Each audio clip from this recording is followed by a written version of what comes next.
Testing. Testing. Testing, 1, 2, 3. Testing, I say. I saw you standing there. Taking your sweet time. The wind blowing your hair. Says it's starting. It's fate, my life. Are you that starting? brought me here. Do you have audio? Walked over. I didn't know what to say. I think Testing. that I love you. Okay. Seems like I do. All right.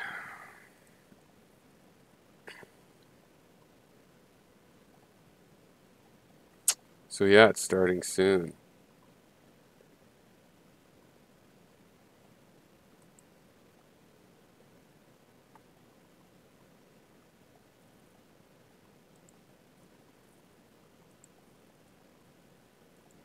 All right. This setup was a little bit of a pain. I don't think I'm going to stick with it. Okay, so I mean, this is we've been talking many years, and I think it's pretty clear why you're still so confused about our disagreements that we have in these fundamental issues right from the start. And you seem to believe you've discovered, oh my gosh, there's a problem right at the start. Yeah. And when I bring up my approach, my alternate approach, I say, here's the problem I see with your starting step already. And I could accept it provisionally, but yeah, the errors of this approach are going to probably pile up. And it's not like it's unexplored territory exactly. You might take it in a new direction, but it's pretty well explored. And so I bring up my approach, and you can't quite remember what it is, what it was called, and it doesn't matter because it was an error for me to bring it up. But in that part that you don't quite pay attention to because you're like, oh, this is where he's saying his opinion. I'm not interested in that. It has no bearing on this subject that I'm talking about because the subject I'm talking about doesn't involve the other person's views. Which is merely to say that I understand the difference that we're having, and you don't seem to understand the least bit of why this is the same position I've been saying for a decade. Okay,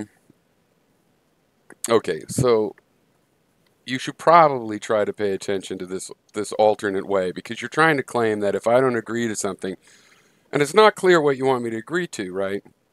Because you said a provisional thing for the sake of argument. I said sure, and then you're saying something about it's irrevocable for all time. That's not what a provisional assumption for the sake of argument is. Okay. Now, I'm going to tell you some of the differences between our ideas, and it's all very much explained in things that I've told you that just don't make sense to you. But maybe you shouldn't just automatically blame me when they don't make sense to you. Maybe you're just not able. I mean, I'm saying it consistently. Even if it's nonsense, by now you should be able to say, here's the nature of that nonsense. That's what I can do with Gary's physical systems, for example. So I'm applying the standards I'm recommending. Now, firstly, you admit, okay, so the sharing the same idea. I absolutely, and if you think that we have to assume that we can share exactly the same idea, or we can't reason, well, you're wrong. It's impossible for us to share the same exact idea. That's fortunate. For one reason, they have two different physical positions. One's in your head, the other's in my head. So we could have a copy, and we can measure the fidelity of the copy. In a computer, that fidelity can be pretty high, but there's going to be a lot of physical differences between it stored in one computer and another computer even, let alone the corruptions as they differ. Right? And in a human mind, obviously, we don't have any reason to even think there's that kind of digital correction. And I've said many times my example over a decade of always using this example as well as others of height. You and I don't have to have the same exact definition for what makes a person tall. If there's a 5-inch difference between what you think makes a person tall and what I think makes a person tall, then if I see someone you don't see and come to you and report he's tall, there's like a 5% or 5-inch amount of potential noise where there'll be a misunderstanding. Okay, you seem to have admitted that, but then you want to say, but we have to do reasoning, we have to count those as the same. No, you actually don't have to. People have, for a long time, said, well, we're just going to treat them in the same. And in this abstract world, they are the same. That's not the only approach available. There's much better approaches, more realistic approaches available. If you want to invent a dichotomy, well, to say something is located in space or not would be a dichotomy. There's nothing you said about abstract that would tell us how to identify it other than it's non-spatial. And since there is nothing non-spatial, you seem to have a problem. And that's where the part of you agreeing with me on the non-dualism, well, that means we got to update the way we reason to not rely on a dualism. Okay, so for example, or not for example, specifically, our ideas are similar. That's what makes it good enough. They have to have some similarity. You know, how clean the communication is depends a little bit on luck, right? Because I see an 8-foot person and I say he's really tall, and you see him, you go, yep, he was really tall. Not really a noticeable problem. Somebody around the area of the disagreement of definition, that's going to create noise, right? So they have to be similar. There's such a thing as a technical part where you can do things like, like what is a pound of bananas, and you can use a standard measure. And what do? You point, what is the standard kilogram? Well, there's one that they're saying, well, we're going to use this. Or so there's some law of physics that they try to hook it to. Initially, how do I define purple? I point at it, right? How do I define cyan and orange and purple again? I point at them. Indication. And ultimately, even with measurements like weight and stuff, we have to have an indication, a standards that we measure against. Using your length of your foot problem, because it varies, but not as much as just having a word and people associate it to whatever they want. Ultimately, we use things like the wavelength of light to define a meter. So, great. We're indicating the photon. We're pointing there when we're talking about a meter. Okay, so it's through indication. Now, here's an example of how your system, well known, and you'll say, yeah, this is a problem, but we still have to do things this way because there is no other way. And there is other ways. There is another way that includes this way, but with a bigger picture about information processing. But it's the liar's paradox, right? So you're trying to say, since dichotomies work, which obviously I understand that concept and have said so, and you should believe that I do, that doesn't establish that you can assert any dichotomy and somehow it'll do any good. I mean, what if things that exist are bachelors, and everything that isn't a bachelor kind of existence is abstract? Okay, but what's the point? You're just assigning the words, but okay, you think you can yield something with that. But that doesn't mean it's going to be free from the problems that all dichotomies have. That a statement is either true or false, right? A statement making a truth claim is either true or false. That's the ultimate dichotomy, right? But you have the liar's paradox. This statement is false. The statement is false. Which one does it go in? Oh, there's a problem. And people are trying to rearrange mathematics for decades, you could even say a century now, to try to accommodate for issues like this. For a statement, if you're going to say, hey, you can't divide by zero, you want to have a mathematical reason and an explanation. So your dichotomies, when you say we have to assume the dichotomy has no violation, well, we know it does, right? We know it does have violations. So you can use it and you can only use it so far, like Feynman was saying. The thing is, there's better systems already.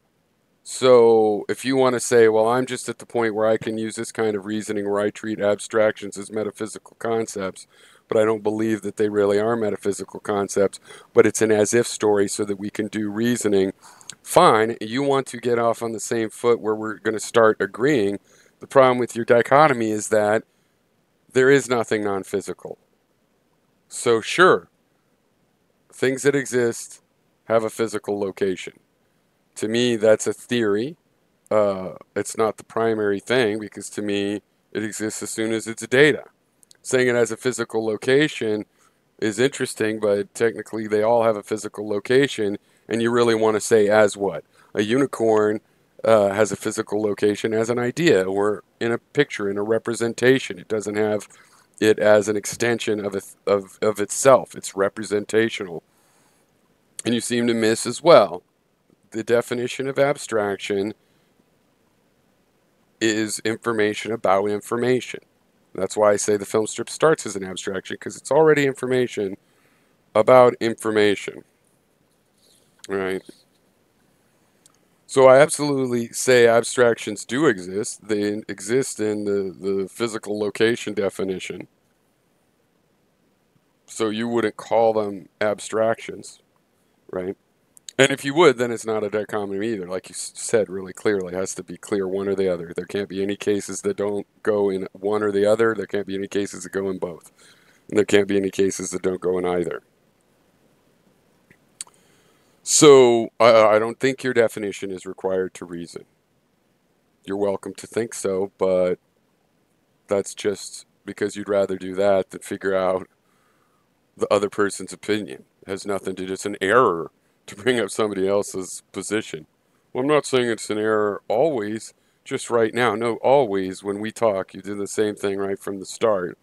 And then I'm willing to, okay, on those terms, let's talk about your idea. And you start off saying, I want you to accept something for the sake of argument and then never, ever, ever, ever not accept it, which makes no sense.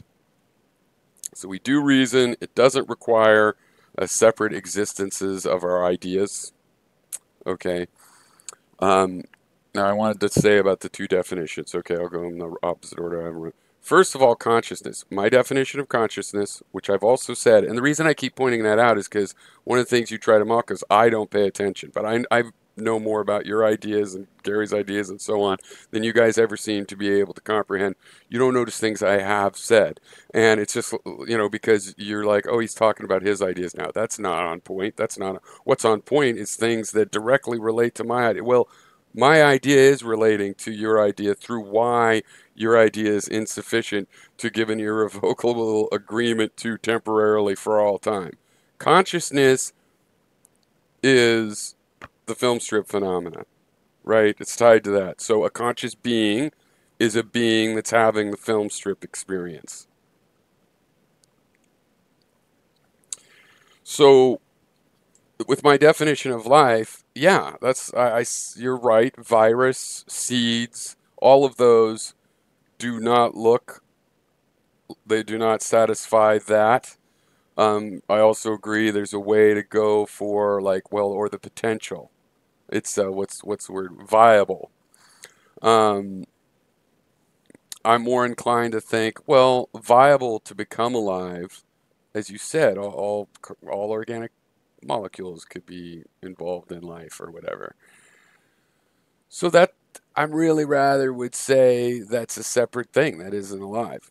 And now my theory that life has consciousness too is weird. The virus only becomes alive inside the cell, at which point it hijacks the cell with programming so that the cell is still doing the entropy pumping.